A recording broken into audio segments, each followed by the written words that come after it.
Hello dear friends, welcome back to my YouTube channel let's well study में आपका स्वागत है। आई होप आप सभी अच्छे होंगे। तो आइए दोस्तों, आज की इस वीडियो में हम मैथ का previous year question paper solve करेंगे। ये जो क्वेश्चन पेपर है हमारा मैथ का सितंबर 2015 का। लास्ट वीडियो में मैंने आपको सितंबर 2014 का क्वेश्चन पेपर सॉल्व करवाया था। अब इस वीडियो में मैं आपको सितंबर 2015 का क्वेश्चन पेपर सॉल्व कराऊंगी। देखिए, जो प्रीवियस ईयर क्वेश्चन पेपर हैं आपके, वो आप अच्छे से सॉल्व करिएगा, क्योंकि आपके जो एग्ज़ाम में है ये सारे क्वेश्चन रिपीट होते रहते हैं। आपके 5 से 6 मार्क्स का पेपर में क्वेश्चन इनसे मिलेंगे, आपको रिपीट होते रहेंगे। तो आइए दोस्तों, हम लोग स्टार्ट करते हैं क्वेश्चन को। तो देखिए दोस्तों, हमारा पहला क्वेश्चन है,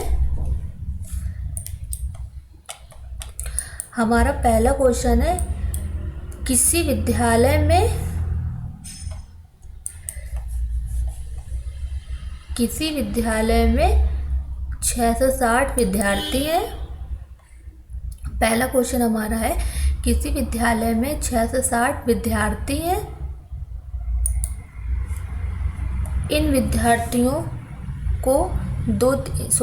किसी विद्यालय में 660 विद्यार्थी हैं। इन विद्यार्थियों का 2/3 जो है वो क्या है, लड़के हैं। लड़कों की संख्या का 3/4 खिलाड़ी हैं और लड़कियों की संख्या का 1/4 खिलाड़ी हैं। विद्यालय में कुल खिलाड़ियों की संख्या ज्ञात करनी है हमें। देखिए, हमारे पास जो क्वेश्चन है, हमें टोटल विद्यार्थी दिए हुए हैं कि हमारे पास 660 विद्यार्थी हैं। टोटल स्टूडेंट हमारे पास 660 हैं। तो इसमें हमारा दिया गया कि 2/3 लड़के हैं और लड़कों की संख्या का 3/4 जो है वो खिलाड़ी हैं और लड़कियों की संख्या का 1/4 खिलाड़ी है। तो आइए हम लोग देखते हैं, हमें इस क्वेश्चन में क्या निकालना है, खिलाड़ियों की संख्या। तो देखिए, पहला हमारा है विद्यार्थियों की कुल संख्या दी है। हमारे विद्यार्थियों की कुल संख्या कितनी दी है, 660। तो हमने यहाँ पर लिख लिया कि हमारे जो कुल विद्यार्थी हैं 660 विद्यार्थी। तो हमें उसमें दिए कि लड़कों की संख्या 2/3 है। तो 2/3 मतलब कि 2/3, 2/3 लिख लेंगे। तो उससे हम मल्टीप्लाई किसका कर देंगे, टोटल विद्यार्थी से। टोटल विद्यार्थी हमारे पास कितने, 660। तो हम लोग 660 का मल्टीप्लाई कर देंगे। जब 2/3 से 660 का मल्टीप्लाई करेंगे तो हमारा 440 आ जाएगा, यानी कि जो लड़के की संख्या आ गई, कितनी आ गई, 440। अब हमारे पास टोटल विद्यार्थी कितने, 660। तो टोटल विद्यार्थी में से अगर हम लड़कों की संख्या को माइनस कर देंगे तो हमारे पास क्या आ जाएगा, लड़कियों की संख्या आ जाएगी। तो हम करते हैं, आइए लड़कियों की संख्या निकालते हैं। लड़कियों की संख्या हमारे पास 660 माइनस 440। तो हमारी जो लड़कियों की संख्या आ गई 220, यानी कि जो हमारी लड़कियों की संख्या है वो कितनी है, 220, 220। तो अब हमें क्वेश्चन में कहा गया है कि लड़कों की संख्या का 3/4 जो है खिलाड़ी है। तो हमारे पास लड़कों की संख्या कितनी है, अभी हमने लड़कों की संख्या कितनी निकाली, 440। तो जो लड़कों की संख्या उसमें 3/4 जो है क्या है, खिलाड़ी है। तो 3/4 यानी 3/4 इंटू 440 लड़कों की संख्या। जब इसको हम सॉल्व करेंगे तो हमारा आ जाएगा 330 आ जाएगा। जो लड़कों में खिलाड़ी हैं वो कितने हमारे, 330। अब क्वेश्चन में फिर क्या गया, लड़कियों की संख्या 1/4 खिलाड़ी हैं। तो देखिए, लड़कियों की संख्या हमारी कितनी आई थी, 1/4 खिलाड़ी है। तो 1/4 इंटू लड़कियों की संख्या हमारी कितनी आई थी, 220। तो हम लोग ने 1/4 इंटू 220 किया। तो हम लोग ने इसे सॉल्व किया तो हमारा आएगा 55 यानी 55। तो लड़कियों की संख्या जो खिलाड़ी है उनकी कितनी आ गई, 55। अब हमें कुल खिलाड़ियों की संख्या निकालनी थी। तो यहाँ पर हम कुल खिलाड़ियों क्या होंगे, हमारे लड़की और लड़के दोनों को ऐड कर देंगे।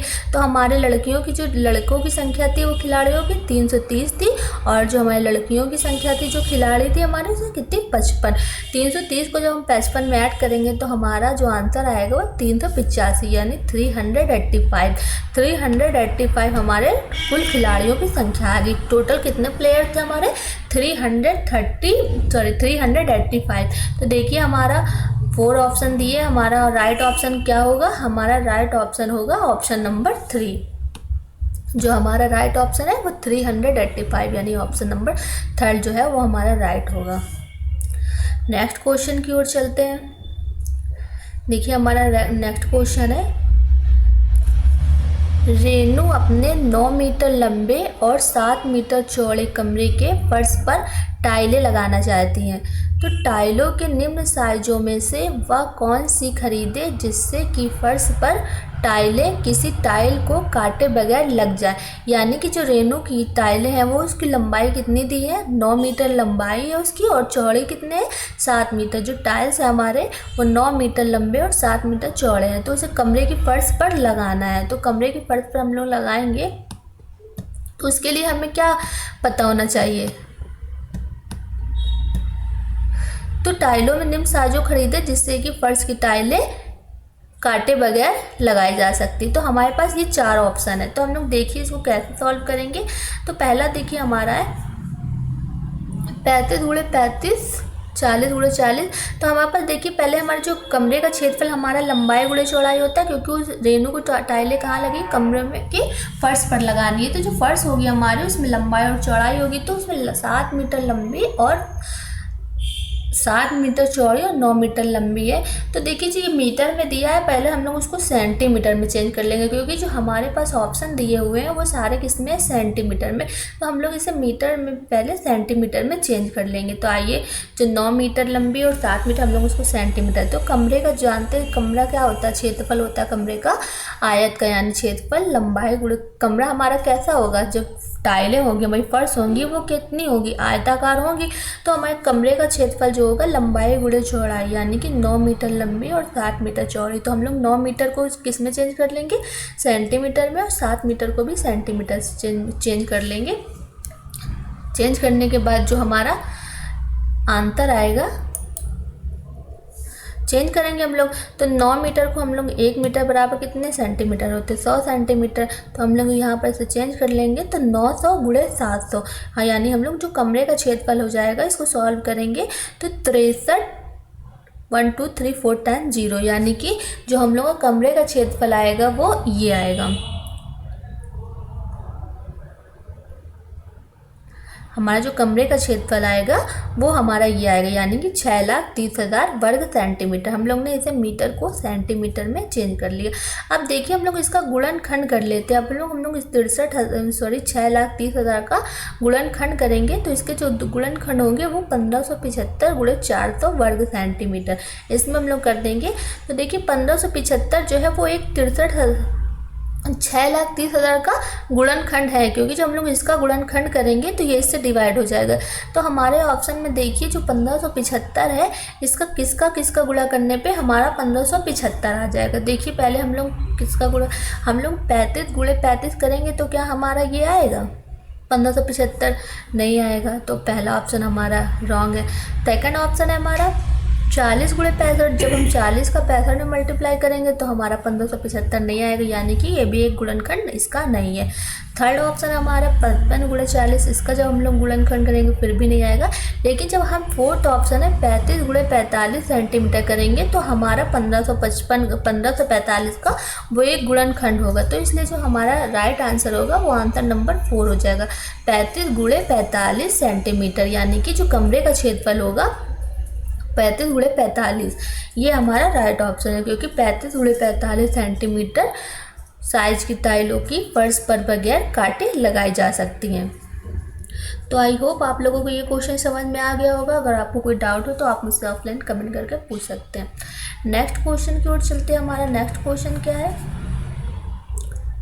नेक्स्ट क्वेश्चन है हमारा 6 घंटों में सेकंडों की संख्या निम्नलिखित में से किसकी मिनटों की संख्या के बराबर होगी। तो आप लोगों को ये पता है कि 1 मिनट में कितने सेकंड होते हैं, 60 सेकंड होते हैं। तो हमें इसको घंटों को हम लोग किस में चेंज करेंगे, पहले हम लोग सेकंडों में चेंज कर लेते हैं। देखिए 6 घंटों में सेकंडों की संख्या, तो हम लोग 6 गुणे 60 का मल्टीप्लाई कर लेंगे तो हमारा 21,600 आ जाएगा। इसको हम लोग किस में चेंज कर लिया, हम लोगों ने इसको मिनट में चेंज कर लिया। तो एक दिन में मिनटों की संख्या कितनी आ गई, हमारे 6 घंटों को हम लोग ने इसको चेंज कर लिया सेकंडों में। अब हमें हमारे एक दिन में कितने घंटे होते हैं? 24 घंटे। और 24 घंटों को हम लोग मिनट में चेंज करने के लिए 60 का मल्टीप्लाई कर देंगे। तो हमारा जो टोटल होगा, पहला हमारा कितना आया था 21,600 और अपॉन 24 गुणे 60। जब इसको हम लोग सॉल्व करेंगे तो इसको सॉल्व करने पर हमारा आ जाएगा 15 दिन। यानी कि हम लोग इसमें जब चेंज करेंगे 6 घंटों में सेकंडों की संख्या को चेंज करेंगे मिनटों में, तो हमारा कितने दिन के बराबर आ जाएगा? हमारा आंसर जो आएगा वो 15 दिन के बराबर हो जाएगा। तो हमारा राइट ऑप्शन होगा 3rd। नेक्स्ट क्वेश्चन देखते हैं। नेक्स्ट क्वेश्चन है हमारे पास चार घनाभाकार बक्सों की जो विमाएं दी है सेंटीमीटर में, क्या क्या दी हैं? ये देखिए हमारी लंबाई और चौड़ाई और ऊंचाई। क्योंकि जो घनाभाकार है क्यूब, तो हमारा क्यूब में क्या होता है? लंबाई भी होती है, चौड़ाई भी होती है और ऊंचाई भी होती है। तो हमारे पास दी है पहला ऑप्शन में लंबाई चौड़ाई ऊंचाई, सेकंड में भी लंबाई चौड़ाई। तो हम लोग इसके ऑप्शन के द्वारा इसको सॉल्व करेंगे कि लकड़ी के 18,440 सेंटीमीटर घनों को पैक करने के लिए कितने बक्सों का प्रयोग करना पड़ेगा। तो आइए इन सभी ऑप्शनों को हम लोग सॉल्व करके देखते हैं और देखते हैं 18,440 सेंटीमीटर कितने घनों को पैक करने के लिए कितने बक्सों का प्रयोग करना पड़ेगा। तो हमारे पास जो पहला ऑप्शन है फर्स्ट एंड सेकंड, यानी पहले और दूसरे को हम लोग सॉल्व करेंगे जब 20 गुणे 25 गुणे 18, तो इससे हमारा 18,440 नहीं आएगा। तो पहले हमने इसको सॉल्व करा पहले ऑप्शन को 20 गुणे 25 गुणे 18, तो हमारा आया 9,000 सेंटीमीटर। फिर दूसरे बक्से का आयतन क्या दिया था हमारे पास? 23 गुणे 20 गुणे 20।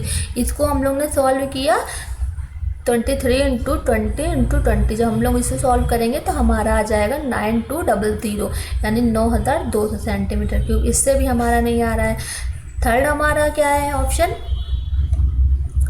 20 गुणे 22 गुणे 21। हम लोग इसे सॉल्व करेंगे तो हमारा आ जाएगा 9,240। फोर्थ वाला सॉल्व करेंगे, आयतन बक्से का निकालेंगे, लंबाई गुणे चौड़ाई गुणे ऊंचाई निकालेंगे, तो ये हमारा आ जाएगा।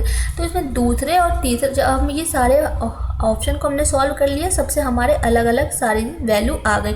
तो हमें अब क्या करना है कि किन दो बक्सों को हम लोग आपस में जोड़ेंगे जिनको करने पे 18,440 सेंटीमीटर घनों को पैक करने के लिए किन बक्सों का प्रयोग करना होगा।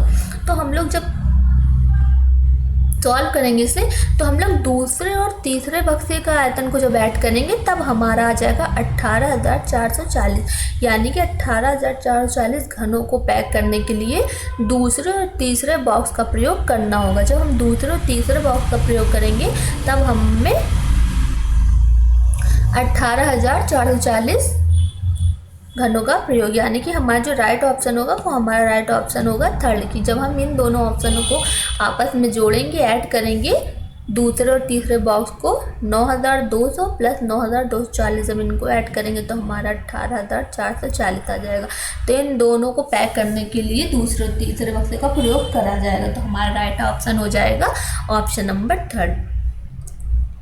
नेक्स्ट क्वेश्चन देखिए। नेक्स्ट क्वेश्चन हमारा किसी आयत की लंबाई 80 सेंटीमीटर परिमाप वाले एक वर्ग की भुजा का 2 गुना है। यदि आयत की चौड़ाई 20 सेंटीमीटर है तो आयत का क्षेत्रफल सेंटीमीटर में हमें निकालना है, वर्ग के क्षेत्रफल से कितना अधिक है। तो हमारे पास ये 4 ऑप्शन है। चलिए देखते हैं हम लोग। तो हमारे पास देखिए एक वर्ग का परिमाप हमें दिया है 80 सेंटीमीटर। तो वर्ग की जो एक भुजा होगी हमारे क्या होती है? 4a होती है। तो हम लोग 4 × a की वैल्यू हमें निकालनी है, इसमें एक भुजा की वैल्यू निकालनी है। तो वर्ग की भुजा हम लोग क्या करेंगे? 80/4 कर देंगे। तो इससे एक भुजा की वैल्यू हमारी कितनी आ जाएगी? 20 सेंटीमीटर आ जाएगी। फिर आयत की लंबाई क्या होती है? इसमें हमारा क्वेश्चन में बोला गया है कि आयत की जो लंबाई है वो 80 सेंटीमीटर परिमाप वाले एक वर्ग की भुजा का 2 गुना है। तो आयत की जो लंबाई है, हम लोग जो एक वर्ग की भुजा आई है उसका कितनी है? 2 गुना है। तो हम लोग उसका 2 गुना कर देंगे तो हमारे आयत की लंबाई क्या आ जाएगी? 40 सेंटीमीटर। 40 सेंटीमीटर आ गई। आयत की चौड़ाई तो हमें दी हुई है क्वेश्चन में कि 20 सेंटीमीटर। तो हम लोग इससे आयत की लंबाई भी हमें पता चल गई और चौड़ाई पता चल गई। तो इससे हम लोग क्या करेंगे? आयत का क्षेत्रफल निकाल लेंगे। तो आयत का क्षेत्रफल लंबाई गुणे चौड़ाई, जब हम लोग इससे से निकालेंगे तो हमारा जो सॉल्व करने पे आएगा 800 वर्ग सेंटीमीटर। जो आयत का क्षेत्रफल आएगा हमारा वो 800 वर्ग सेंटीमीटर आ गया। वर्ग का क्षेत्रफल क्या होता है हमारा? भुजा स्क्वायर। तो एक भुजा हमारी कितनी निकल के आई थी? 20। तो हम लोग 20 का स्क्वायर कर देंगे तो यानी 400 वर्ग सेंटीमीटर जो आएगा हमारा वर्ग का क्षेत्रफल। अब बोला गया है कि वर्ग का क्षेत्रफल आयत के क्षेत्रफल से कितना अधिक है। अब इन दोनों को हम माइनस कर देंगे। 800 माइनस 400, इसको जब सॉल्व करेंगे तो 400 वर्ग सेंटीमीटर, यानी कि जो हमारा आंसर होगा आयत का क्षेत्रफल जो है 400 सेंटीमीटर अधिक है वर्ग के क्षेत्रफल से। फोर्थ ऑप्शन हमारा सही होगा। अब देखिए नेक्स्ट क्वेश्चन क्या है हमारा। नेक्स्ट क्वेश्चन है हमारा, हारून एक फल की दुकान पर गया। उसने 1.5 दर्जन केले ₹2.50 के हिसाब से दर से खरीदे और 3.5 किलो सेब ₹57.60 की किलो की दर से खरीदे। 1.5 किलो आम जो है 75.40 किलो की दर से खरीदे और 750 ग्राम अंगूर जो है उसका 120 रुपये प्रति किलो की दर से खरीदे। यानी यदि उसने फल विक्रेता को 500 रुपये का नोट दिया तो उससे विक्रेता को कितने वापस करने पड़ेंगे, उस विक्रेता को उससे कितने रुपए वापस मिलेंगे। तो आइए हम लोग इसे सॉल्व करते हैं। देखिए पहले 1.5 दर्जन केले हैं। 1.5 दर्जन केले यानी हमारे पास 1 दर्जन में कितने होते हैं? 12 होते हैं। तो 1.5 दर्जन यानी कि 18। अब इन 1.5 दर्जन को हम लोग कितना मूल है उसका? 2.5। तो हम लोग इसको सॉल्व करेंगे तो हमारा जो केले का दाम हो जाएगा, केले का मूल वो 45 रुपये हो जाएगा।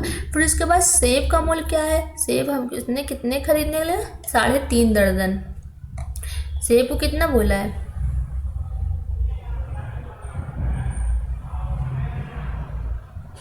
3.5 किलो सेब कितने रुपए की दर से खरीदा? 57.60 की दर से। तो हम लोग यहाँ 3.5 दर्जन का किलो का मूल निकाल लेंगे सेब का, तो हमारा आ जाएगा 201.60। फिर इसके बाद आम का मूल निकाल लेंगे। 1.5 किलो आम का मूल 75 रुपये प्रति, तो उसको निकाल लेंगे हम लोग। आम का मूल 113.10 निकल आएगा। और अंगूर का भी इसी तरीके से निकाल लेंगे 0.120, ये हमारा निकल आएगा 90 रुपये। इन सभी जो फलों का दाम है, केले का, सेब का, आम का और अंगूर का, तो इन टोटल कर देंगे हम लोग इन तीनों को। उसने इन सारे चीज़ों को खरीदने में कितने रुपए खर्च करे, इन सारों को जब ऐड करा तो हमारा आएगा 449.70 यानी 449.70। उसने इतने रुपए का सामान खरीदा, यानी कि उसने सेब, केले, आम और अंगूर की जो कीमत थी टोटल उतने 449.7 इतने रुपए में उसने खरीदा। फिर उसने विक्रेता को कितने रुपए का नोट दिया? 500 रुपये दिए। तो विक्रेता को हम लोग इससे 500 जितने उसने उस 500 का नोट दिया, फिर हम लोग उसका टोटल जो उसके कितने पैसे खर्च हुए इतने माइनस कर देंगे। तो हमारा जो आ जाएगा 50.30, यानी कि जो विक्रेता से उसको वापस पैसे मिलेंगे कितने रुपए? 50.30 उसको वापस मिलेंगे। तो आई होप आपको समझ में आ रहे होंगे क्वेश्चन। अगर आपको कोई कन्फ्यूज़न हो तो आप मुझसे फिर से पूछ सकते हैं ऑफलाइन कमेंट करके। अगर आपको वीडियो अच्छी लग रही हो तो आप हमारे वीडियो को लाइक कर दीजिए और चैनल पर नए हो तो आप हमारे चैनल को सब्सक्राइब कर दीजिए, जिससे आपको सीटेट एग्ज़ाम से रिलेटेड लेटेस्ट अपडेट मिलती रहे। नेक्स्ट क्वेश्चन देखते हैं हमारा क्या है। नेक्स्ट क्वेश्चन है हमारा, लकड़ी के बक्सों में 10,290 पुस्तकों को पैक करना है। यानी एक लकड़ी का बक्सा है, उसमें 10,290 पुस्तकों को पैक करना है। एक बक्से में कितनी पुस्तकें हैं? 198 पुस्तकें पैक हो सकती है। अगर एक बक्से का मूल्य 518 है तो पुस्तकों को पैक करने में बक्सों का कुल मूल्य निकालना है हमें, कि जो बक्से का है उसमें कुल मूल्य निकालना है। तो पहले देखिए बक्सों की कुल संख्या हमारे पास दी है ना, कितने बक्से पुस्तकें में पैक करनी? 10,290। तो हम लोग बक्से की कुल संख्या निकालेंगे। 10,290 पुस्तकों को 98 से डिवाइड कर देंगे तो हमारा आ जाएगा बक्सों की जो कुल संख्या 105 आ गए हमारे क्या 105 बक्से आ गए। तो इसमें पूछा गया कि जो एक बक्से का मूल्य उन्हें दिया है हमें 518 रुपये, तो हम 105 बक्सों का निकाल लेंगे, उसमें 518 को मल्टीप्लाई कर देंगे, तो 105 इंटू 518। जब हम इसको सॉल्व करेंगे तो हमारा आ जाएगा 54,390 यानी 54390। जब हम एक बक्से का मूल्य हमारा 518 दिया है, उसके बाद 105 बक्से का निकालना है, तो हम इसका मल्टीप्लाई कर देंगे तो हमारा आंसर आ जाएगा 54,390। तो हमारा देखिए इसमें से राइट ऑप्शन कौन सा होगा, ऑप्शन नंबर सेकंड जो है हमारा राइट ऑप्शन हो जाएगा, यानी कि जो बक्से का कुल मूल्य होगा 54,390 रुपये। नेक्स्ट क्वेश्चन हमारा देखिए, नेक्स्ट क्वेश्चन है हमारा प्राथमिक स्तर पर लंबाई को मापना विषय पढ़ाने के लिए कौन सा श्रेणी क्रम उत्तम है। पहला क्या है, प्रमाणिक मापों का उपयोग करना, फिर उसके बाद अप्रमाणिक मापों का उपयोग करना, उसके बाद प्रमाणिक इकाई को विकसित करना, फिर यह तुलना करना। ये नहीं हो सकता है, क्योंकि पहले हम जब किसी लंबाई को मापेंगे तो पहले हम उसकी तुलना करेंगे, हमको कैसे मापना है। तो हमारा जो होगा दूसरा क्या है, तुलना करना, अप्रमाणिक मापों का उपयोग करना, फिर प्रमाणिक इकाई को विकसित करना और प्रमाणिक मापों का उपयोग करना, यानी कि जो हमारा राइट आंसर होगा वो आंसर हो जाएगा हमारा सेकंड। थर्ड हमारा तुलना करना प्रमाणिक माप पर, ये भी हमारा रॉन्ग होगा, और फोर्थ भी, क्योंकि जब हम प्राथमिक स्तर पर लंबाई को मापेंगे तो प्राथमिक स्तर पर लंबाई को मापना विषय को पढ़ाने के लिए निम्न श्रेणी उत्तम है। पहले कौन था,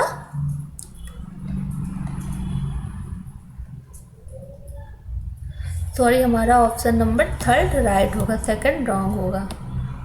पहले हम लोग तुलना करेंगे, फिर अप्रमाणिक मापों का उपयोग करेंगे, फिर इसके बाद प्रमाणिक मापों का उपयोग करेंगे, फिर इसके बाद प्रमाणिक इकाई को विकसित करेंगे। तो हमारा जो राइट आंसर होगा वो हो जाएगा थर्ड, फोर्थ भी हमारा रॉन्ग होगा। नेक्स्ट क्वेश्चन, नेक्स्ट क्वेश्चन है हमारा चौथी कक्षा में विद्यार्थियों के लिए अधिगम उद्देश्य दिया गया है। क्या दिया गया है, विद्यार्थी दशमलव वाली दो संख्याओं की जो कि दशमलव के 2 स्थान तक है को क्रम में रखने और उसकी तुलना करने की योग्यता रखता है। तो यह अधिगम का उद्देश्य उल्लेख करता है। तो पहला हमारा ऑप्शन क्या दिया गया है, विषयात्मक ध्येय, दूसरा ऑप्शन प्रक्रियात्मक ध्येय, तीसरा ऑप्शन है सुव्यवस्थिता ध्येय और चौथा ऑप्शन है सामाजिक ध्येय। तो देखिए जो हम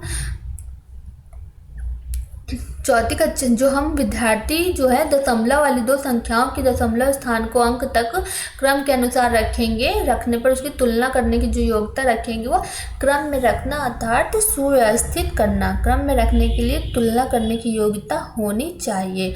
तो इसलिए प्रश्न में दिए गए अधिगम का उद्देश्य क्या होगा, सुव्यवस्थित ध्येय, यानी कि जो हमारा राइट आंसर होगा वो सुव्यवस्थित ध्येय यानी कि थर्ड ऑप्शन होगा।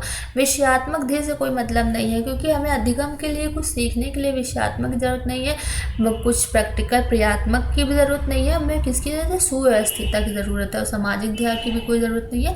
तो इसलिए हमें क्रम में रखने के लिए अर्थात सुव्यवस्थित करना पड़ेगा हमें। तो सुव्यवस्थित ध्येय राइट ऑप्शन हो जाएगा हमारा। नेक्स्ट क्वेश्चन हमारा कक्षा 4 में सममिति और परावर्तन की ज्यामितीय संकल्पनाओं की वृद्धि के लिए निम्नलिखित में से कौन से व्यवहार कौशल उपकरणों की आवश्यकता है। देखिए इसमें क्या बोला गया है कि सममिति और परिवर्तन की ज्यामितीय कल्पनाओं की वृद्धि के लिए। तो देखिए पहला हमारा द्विमुखी पटल काउंटर, सेकंड हमारा मोतियों की माला, थर्ड है हमारा बिंदु शीट या डॉट पेपर और फोर्थ हमारा है गिनतारा। तो देखिए हमें ज्यामितीय संकल्पनाओं की वृद्धि करने के लिए किसकी ज़रूरत पड़ेगी, उपकरणों की। द्विमुखी पटल इसकी भी ज़रूरत नहीं हो सकती है, मोतियों की माला इससे भी कोई लेना देना नहीं है, और जो हमारा बिंदु शीट है डॉट पेपर, क्योंकि जब ज्यामितीय संकल्पनाओं की गणना करेंगे तो हमें किसकी ज़रूरत पड़ेगी, बिंदु शीट यानी कि डॉट पेपर की। तो जो हमारा राइट आंसर हो जाएगा वो हमारा आंसर नंबर थर्ड हो जाएगा, यानी कि बिंदु शीट या डॉट पेपर। हमारा राइट ऑप्शन होगा थर्ड।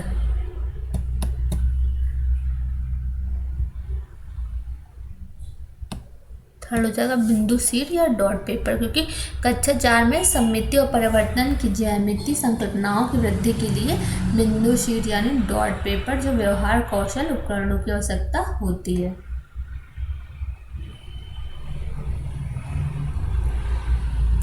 नेक्स्ट क्वेश्चन है हमारा 41। इसमें देखिए क्या कहा गया है। कक्षा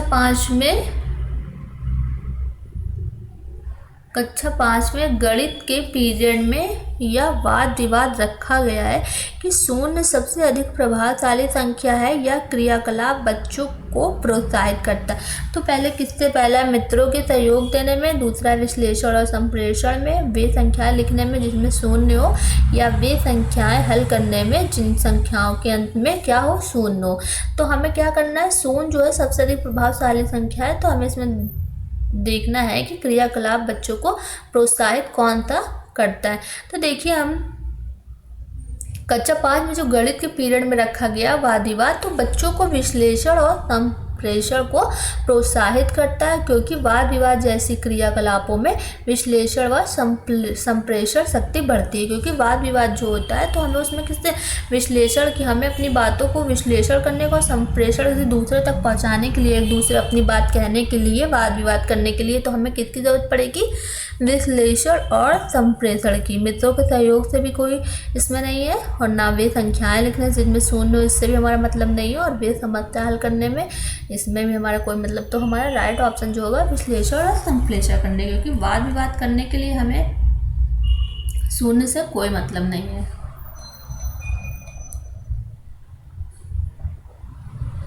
नेक्स्ट क्वेश्चन है हमारा, यदि एक शिक्षार्थी को संख्याओं और परिकलन में समस्या हो रही है तो उसमें असमर्थता हो सकती, जिसका नाम है, पहला पठन अक्षमता यानी इसको डिसलेक्सिया कहते हैं, दूसरा है लेखन अक्षमता यानी डिस्प्राफिया, तीसरा है गणितीय क्षमता डिसकैल्कुलिया, चौथा है दृश्य स्थानिक संगठन में असमर्थता, यानी कि जो है शिक्षार्थियों की संख्या और परिकल्पना करने में जो समस्या होती है, परिकलन करने में समस्या होती है, वो किसके द्वारा होती है, डिसकैल्कुलिया यानी कि गणित अक्षमता।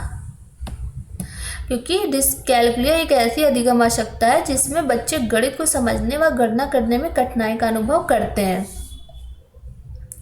तो हमारा जो राइट ऑप्शन होगा वो हमारा कौन सा हो जाएगा, थर्ड, यानी कि गणितीय अक्षमता। नेक्स्ट क्वेश्चन है हमारा 43।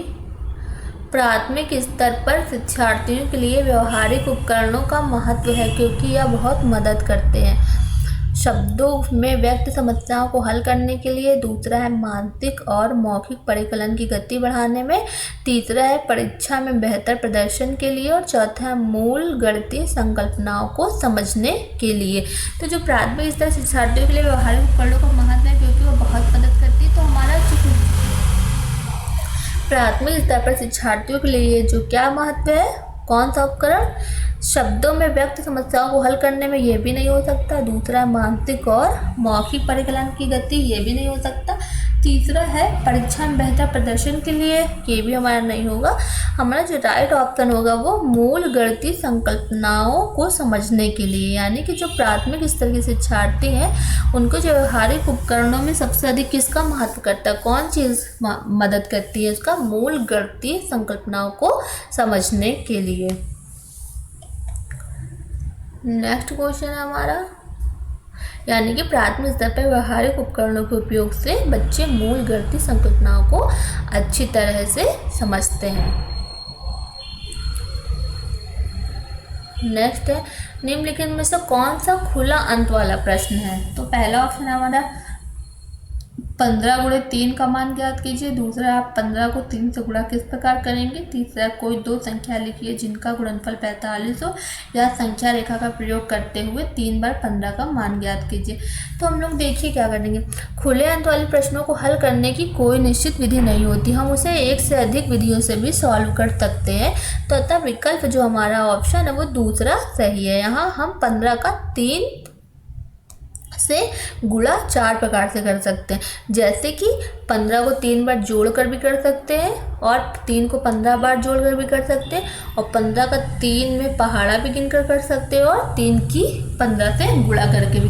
तो इसकी जो है खुले प्रश्नों को हल करने की कोई निश्चित विधि नहीं होती, हम इसे एक प्रश्न को कई तरीकों से सॉल्व कर सकते हैं। तो हमारा जो राइट आंसर होगा वो होगा सेकेंड, यानी कि उसे हम 4 तरीके से सॉल्व कर सकते हैं। तो हमारा यानी कि हो जाएगा 15 को 3 से गुणा किस प्रकार करेंगे, इसको हम 4 प्रकार से कर सकते हैं।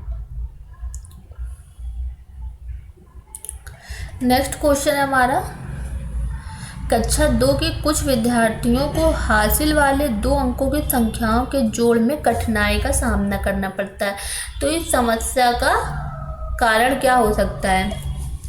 पहला है पुनर्सामूहीकरण की प्रक्रिया का समझकर अभाव, दूसरा है गणित की रुचि का अभाव, तीसरा है अंकित मान और स्थानीय मान में अंतर की समझ का अभाव, चौथा है शून्य के महत्व की समझ का अभाव। तो देखिए जो हासिल वाले प्रश्न है तो हमें उनका क्या करना होगा, पूर्व समूहीकरण की प्रक्रिया को समझकर ही उसे करना पड़ेगा।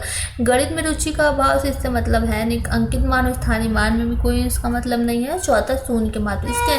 तो जो बच्चा है तो हासिल वाले 2 अंकों की संख्या का जोड़ में उसे कठिनाई का सामना करना यह बताता है कि विद्यार्थी को पुनर्समूहीकरण की प्रक्रिया की समझ का अभाव है। तो हमारा जो राइट आंसर होगा वो हमारा हो जाएगा answer number first. I hope आप लोगों को समझ में आ रहा होगा।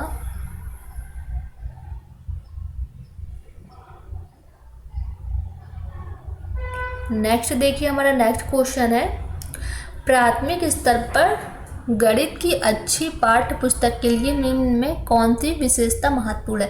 पहली है वह मोटी और बड़ी होनी चाहिए, दूसरा है इसमें अवधारणाओं का परिचय संदर्भों के द्वारा दिया जाना चाहिए, तीसरा है इसमें केवल बहुत से अभ्यास होने चाहिए जिससे कि यथातथ अभ्यास किया जा सके, चौथा है वह आकर्षक और रंगीन होनी चाहिए।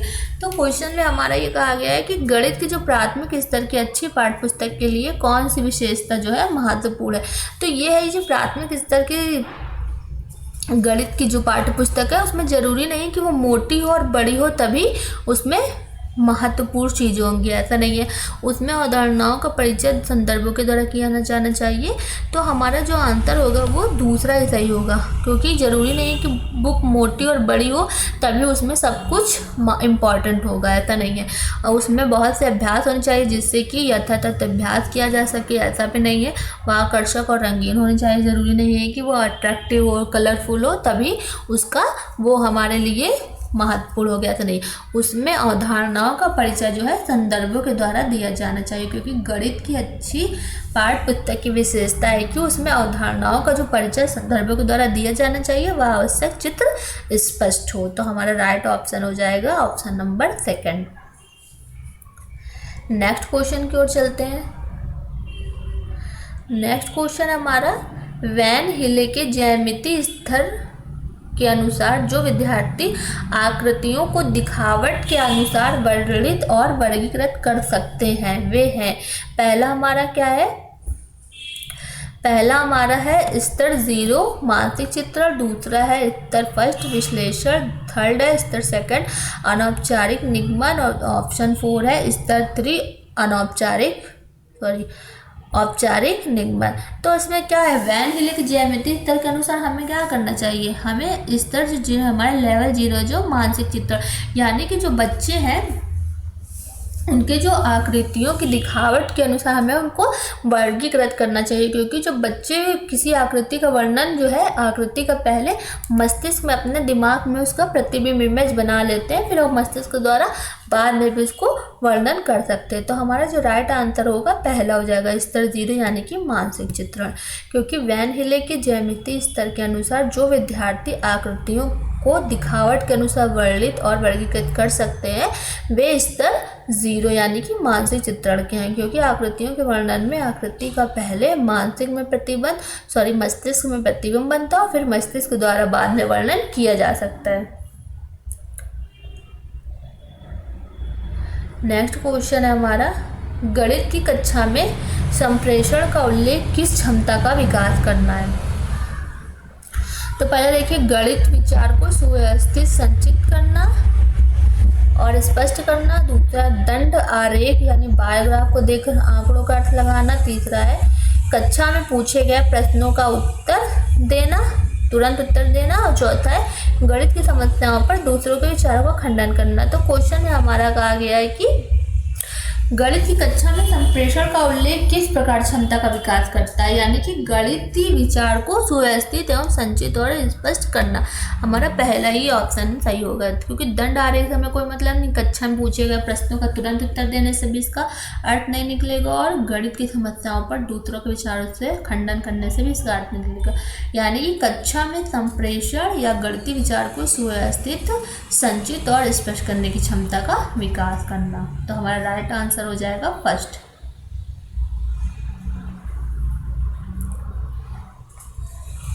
नेक्स्ट क्वेश्चन हमारा, यदि एक शिक्षार्थी पूर्णांकों, भिन्नों और दशमलव संख्याओं पर चारों आधारभूत संक्रियाएं उत्पन्न करने में समर्थ है तो वह पहला है परिमाणात्मक अवस्था में, दूसरा विभाजनात्मक अवस्था में, तीसरा उपादान अवस्था में है, चौथा है संक्रियात्मक अवस्था में। यानी कि जो शिक्षार्थी पूर्णांकों और भिन्नों और दशमलव संख्याओं का जो चारों का आधारभूत है वो संक्रियाएं संपन्न करने में सामर्थ्य है तो वह क्या होगा, चौथा संक्रियात्मक अवस्था में। यानी कि जो यदि शिक्षार्थी पूर्णांकों, भिन्नों और दशमलव संख्याओं पर चारों आधारभूत संक्रियाएं, यानी कि संक्रियात्मक अवस्था यानी कि जोड़, घटाना, गुणा, भाग, इन सभी से मतलब है, तो संपन्न करने में समर्थ है। तो इसमें कौन सी अवस्था होगी, तो वो संक्रियात्मक अवस्था में है।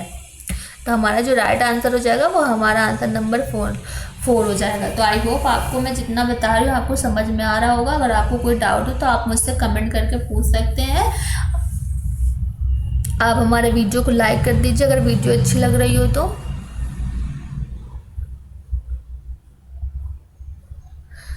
देखिए, प्रीवियस ईयर क्वेश्चन ये मैं आपको पढ़ा रही हूँ, तो प्रीवियस ईयर क्वेश्चन में ये क्वेश्चन जो है आपसे 3 से 4 नंबर के आपके पेपर में रिपीट होते रहते हैं। तो इसलिए मैं आपको सभी प्रीवियस ईयर क्वेश्चन कराऊंगी ताकि आपके जो पेपर में है क्वेश्चन रिपीट जो होते रहते हैं वो आपको अच्छे से समझ में आ सकें।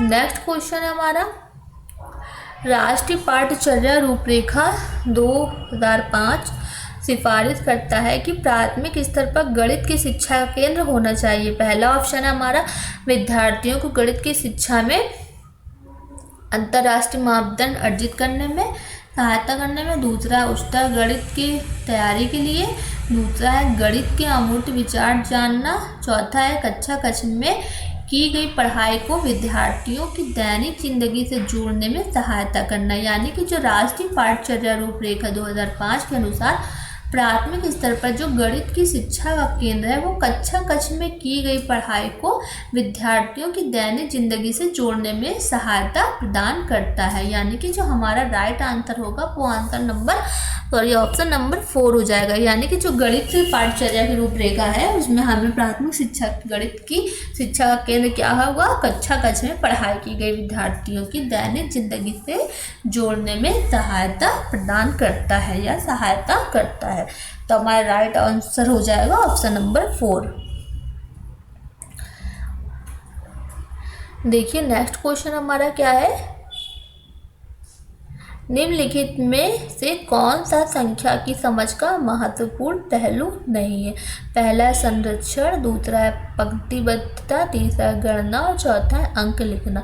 तो इसमें पूछा गया है कौन सी संख्या की समझ का महत्वपूर्ण पहलू नहीं है। तो देखिए, संरक्षण जो है, संरक्षण से मतलब होता है कि सुरक्षित होना या तो करना कुछ, तो इससे हमारा कोई महत्वपूर्ण पहलू नहीं होगा संरक्षण से। फिर पंक्तिबद्धता इससे भी हमारा है, दूसरा गणना करने से भी और अंक लिखने से भी है। तो जो हमारा ऑप्शन होगा वो हमारा ऑप्शन नंबर हो जाएगा फर्स्ट राइट ऑप्शन, क्योंकि संरक्षण संख्या की समझ का महत्वपूर्ण पहलू नहीं है। संरक्षण का अर्थ होता है सुरक्षित होना या करना, अतः संरक्षण से संख्या की समझ नहीं बढ़ेगी। तो हमारा राइट ऑप्शन हो जाएगा फर्स्ट। नेक्स्ट क्वेश्चन की ओर चलते हैं। देखिए, हमारा नेक्स्ट क्वेश्चन कौन सा है। नेक्स्ट क्वेश्चन है हमारा, अध्यापक ने कक्षा 4 के छात्रों को 36 टाइलें दी। उनने सभी संभव आयतों को व्यवस्थित करने के लिए कहा। इस क्रियाकलाप द्वारा निम्नलिखित में से कौन सी संकल्पना को संबोधित किया जा सकता है? पहला कौन सा है? गुणनखंड, दूसरा गुणनफल, तीसरा क्षेत्रफल और चौथा आयतन। तो इसमें क्या है, अध्यापक ने जो कक्षा 4 के छात्रों को कहा गया है कि जो 36 टाइलें उन्हें दी गई है उन्हें सभी संभव आयतों में व्यवस्थित करना है। तो देखिए इसके करने के लिए हमें टाइल्सों को व्यवस्थित करने के लिए हमें गुणनखंड का भी होना जरूरी है, गुणनफल का भी होना जरूरी है और क्षेत्रफल का। इससे हमारा क्या आयतन का होना जरूरी नहीं है। तो हमारा जो राइट आंसर होगा इसमें से वो हो जाएगा आयतन। यानी कि आयतन जो है त्रिविमीय आकृति में पाई जाती है, यानी कि 3 डायमेंशनल आकृति फिगर जो होते हैं उसमें आयतन पाए जाते हैं। क्योंकि आयतन में लंबाई, चौड़ाई और ऊंचाई तीनों होती है। और जो हमें टाइल से लगानी सिर्फ हमें फर्श में लगाना, तो फर्श में हमें क्या होना चाहिए, लंबाई और चौड़ाई का ज्ञान होना चाहिए। तो इसमें कहा गया है तो आयतन जो है हमारा वो 3 डायमेंशनल आकृतियों में पाया जाता है। अतः प्रश्न में दिए गए क्रियाकलाप द्वारा आयतन को संबोधित नहीं किया जा सकता। तो ऑप्शन नंबर जो 4 होगा हमारा वो हमारा राइट ऑप्शन होगा, आंसर होगा। देखिए 53 क्वेश्चन है, 10,000 प्लस 10,000 प्लस 10 दहाई। सेम यही क्वेश्चन देखिए 2014 में सितंबर में रिपीट हुआ था और 2015 में भी आपका ये क्वेश्चन आया था। तो इस तरीके से आपके जो प्रीवियस ईयर क्वेश्चन पेपर है वो आपके पेपर में क्वेश्चन रिपीट होते रहते हैं। यानी कि 3 से 4 नंबर का आपका जो पेपर है वो एग्जाम में आपके रिपीट होता रहता है। तो ये देखिए जो लास्ट वीडियो में मैंने आपको यही क्वेश्चन पढ़ाया था, फिर से यही क्वेश्चन आया। तो यानी कि जो प्रीवियस ईयर के पेपर होते हैं वो उसको अगर हम लोग अच्छे से पढ़ कर लेंगे सभी के, तो इससे 4 से 5 नंबर का हम उसे क्वेश्चन सॉल्व कर सकते हैं। तो देखिए पहला ये हम क्वेश्चन हमारा 10,000 प्लस 10,000 और 10 दहाई बराबर है। ये मैंने आपको लास्ट वीडियो में समझाया था।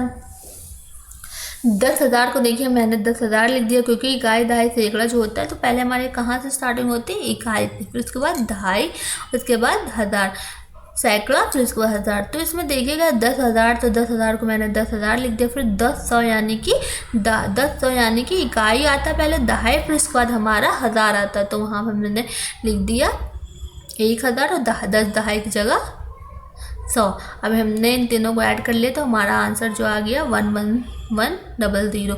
तो हमारा जो राइट ऑप्शन होगा वो ऑप्शन नंबर 3 होगा।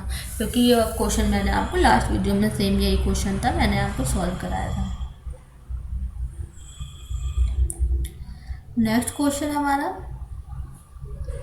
12,112 को 11 से, और देखिए इस टाइप का क्वेश्चन भी मैंने लास्ट वीडियो में आपको सॉल्व कराया था, बस डिजिट चेंज है आपकी में को 11 से और 13, 22 दिन को 13 से भाग देने पर जो प्राप्त शेषफल होगा उनका क्या पूछा गया, योग। जो उनसे रिमाइंडर बचेगा भाग देने से तो उसका हमें योग पूछा गया। तो पहले हम लोग 11 से किसको डिवाइड करेंगे, 12, 11, 2 यानी कि 12,112 को हम लोग किससे डिवाइड करेंगे, 11 से। और 13 को किससे डिवाइड करेंगे, 13,223 को। तो देखिए हम लोग इन दोनों को डिवाइड करेंगे। जब इनको डिवाइड करेंगे तो हमारा जो शेष फल बचेगा यानी कि रिमाइंडर जो क्या हमारा बचा यहाँ पर 1, और इसे डिवाइड करने में हमारा रिमाइंडर यहाँ पर बचा 2। तो दोनों के जो शेष फलों का योग पूछ रहा है तो दोनों को जोड़ देंगे तो हमारा आंसर आ जाएगा 3। तो यानी कि जो हमारा राइट आंसर होगा वो ऑप्शन नंबर 2 हो जाएगा। डिवाइड करने पे जो हमारा शेषफल बचेगा उन दोनों को हम आपस में जोड़ देंगे तो उससे हमारा राइट आंसर निकल जाएगा। नेक्स्ट क्वेश्चन हमारा देखिए, नेक्स्ट क्वेश्चन जो मैंने आपको स्थानीय मान और अंकित मान के बारे में बताया था, देखिए फिर से आपके वो पेपर में रिपीट हुआ था, 2014 में भी आया था और 2015 में भी आया था। यानी कि आपके क्वेश्चन जो है प्रीवियस ईयर अगर आप क्वेश्चन पेपर सॉल्व कर लेंगे तो उससे आपके 4 से 5 नंबर आसानी से मिल सकते हैं। तो देखिए 55 है, 56,431 में 6 के स्थानीय मान तथा 4 के अंकित मान में क्या पूछा गया, अंतर। तो देखिए स्थानीय मान मैंने आपको बताया था कि जिस भी संख्या का स्थानीय मान निकालना होगा उसके बाद जितने अंक होंगे हम उतने ही 0 लिख देंगे। अंकित मान जो होता है उसकी फेस वैल्यू जो होती है वही होती है। तो इस संख्या में 6 का स्थानीय मान निकालना है तो 6 का स्थानीय मान क्या हो जाएगा, देखिए यहाँ पर 6 लिख लेंगे। उसके बाद देखिए उसके बाद देखिए कितने 6 के बाद कितने अंक हैं हमारे पास, 1 2 3 यानी कि 6 का स्थानीय मान निकालने के लिए हम आगे 6 के 3 0 लगा देंगे, क्योंकि 6 के बाद हमारे पास 3 अंक है, तो उसके बाद 6000। 6 का स्थानीय मान निकालेंगे तो कितना आ जाएगा 6000। और इसके बाद जो 4 का अंकित मान, मैंने आपको बताया कि जो फेज वैल्यू होती है वही होती है उसकी फेज वैल्यू, यानी कि 4 का अंकित मान कितना होगा 4 ही होगा। अब इन दोनों में अंतर पूछा गया है तो इन दोनों को माइनस कर देंगे हम, तो हमारा जो अंतर आ जाएगा 5996, यानी 5996। तो हमारा जो राइट ऑप्शन कौन सा हो जाएगा? राइट ऑप्शन हमारा ऑप्शन 4।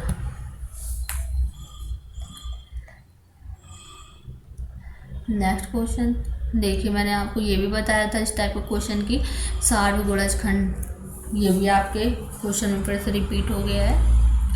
देखिए 30, 36 और 42 के सबसे छोटे सार्वगुणजखंड तथा सबसे बड़े सार्वगुणनखंड का गुणनफल करना है। तो मैंने आपको बताया था कि अगर सार्वगुणज करना है तो हम उन संख्याओं का क्या निकालते हैं? एलसीएम। तो हम लोग 30, 36 और 42 का क्या निकालेंगे? एलसीएम। तो 30, 36 और 42 का एलसीएम निकालेंगे तो हमारा एलसीएम निकल के आएगा 1260, यानी 1260। और उसके बाद क्या करना है? फिर सबसे बड़े सार्वगुणनखंड और सबसे छोटे सार्वगुणनखंड करने के लिए हम क्या करते हैं? एलसीएम निकालते हैं। और बड़े सार्वगुणजखंड करने के लिए हम लोग एचसीएफ निकालते हैं, यानी कि मासा का निकालते हैं। तो 30, 36 और 42 का हम लोग मासा निकाल लेंगे। तो जब 30, 36 और 42 का मासा निकालेंगे तो हमारा क्या आएगा? 6। तो हम इन दोनों का क्या बोला गया इसमें? गुणनफल। अब इन दोनों का हम गुणनखंड कर देंगे, गुणनफल कर देंगे, तो हमारा आंसर आ जाएगा 7560। तो हमारा राइट आंसर होगा ऑप्शन नंबर फर्स्ट।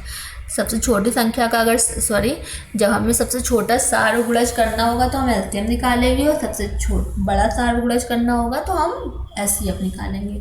इन दोनों का गुणनफल पूछा गया तो दोनों का गुणनफल निकाल देंगे तो हमारा आंसर आ जाएगा। नेक्स्ट क्वेश्चन है हमारा 84 के सभी धनात्मक गुणनखंडों का योग जो 7 के गुणज हैं निम्नलिखित है।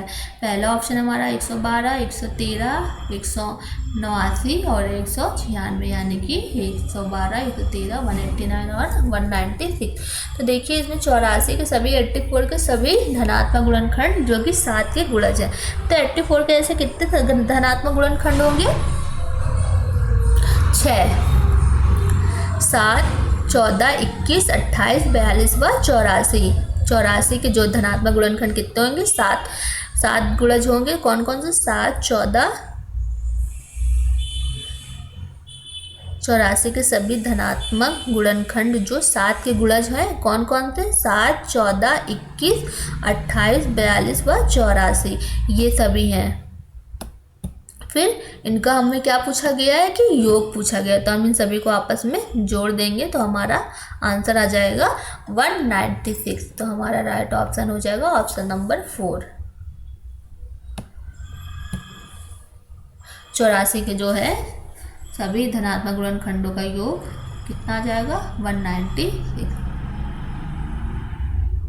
नेक्स्ट क्वेश्चन हमारा, जब दिल्ली, इस टाइप का क्वेश्चन मैंने आपको सॉल्व कराया था लास्ट वीडियो में।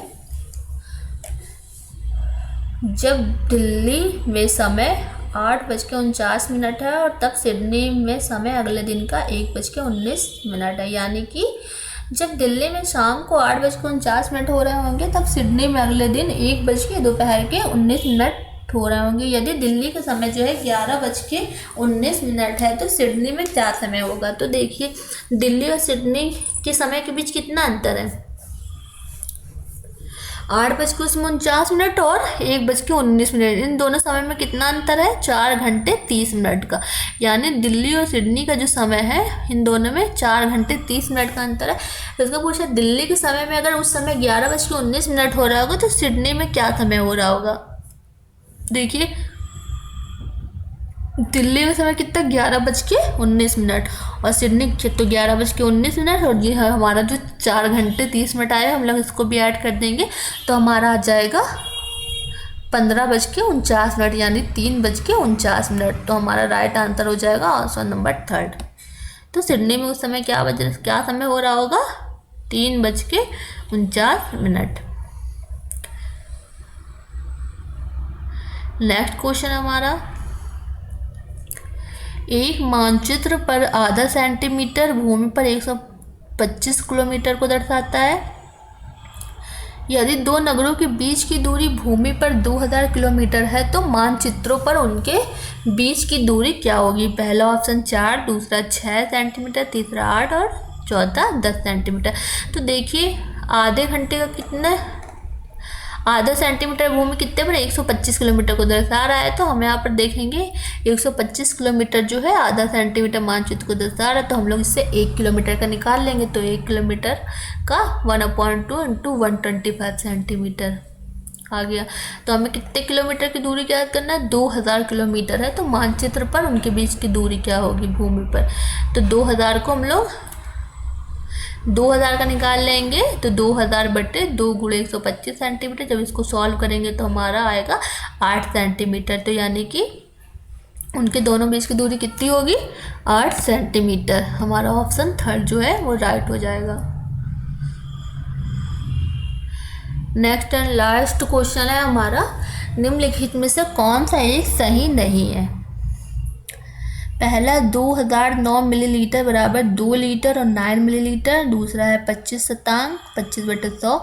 दूसरा 0.57 बराबर है 0.5700 के। तीसरा है 30 सेंटीमीटर भुजा वाले वर्ग का क्षेत्रफल 4.5 मीटर इंटू 0.2 मीटर आयत के क्षेत्रफल के समान है। तो आइए हम लोग देखते हैं कौन सा इसमें से एक ऑप्शन हमारा सही नहीं है। तो देखिए हमारा पहला ऑप्शन देखते हैं।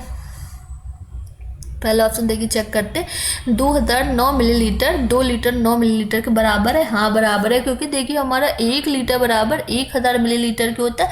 तो यहाँ पर हमारा 2 लीटर और 9 मिलीलीटर, तो 2 लीटर बराबर माने कि 2000 मिलीलीटर और 9 मिलीलीटर और ऐड कर देंगे तो हमारा 2009 मिलीलीटर हो जाएगा।